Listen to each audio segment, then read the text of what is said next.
guys, sobrang lakas ng ulan. Natakot na din kami, baka magkabagyo abutin kami dito sa Tagaytay, patay na. Hindi tayo makakauwi na Manila, huwag naman. Pasukan pa naman isang sa Wednesday.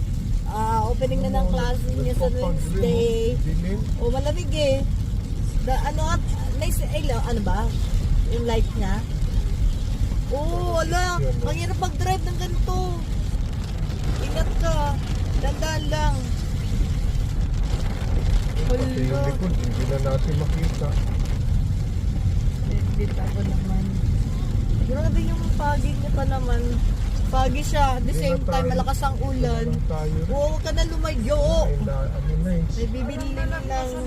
Dito na yan, ayan.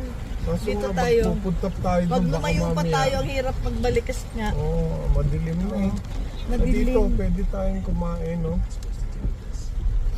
Buti dito rin, no? Lahat ng ano, merong Tingnan yung dilim mo. Oo. yung kondo. Punta sana kami ng Skyruns. Tapos biglang umulan ng hapon na. Tingnan nyo naman kung gaano ka dito. Ka-foggy, oh. Grabe. Umulan pala. Umulan dito, kasi no? ganito pala dito pag malakas ang ulan tapos sinasabayan ng fog. Ganito siya, oh. Ang hirap pag-drive. Ito na yung pizza, eh. Wow.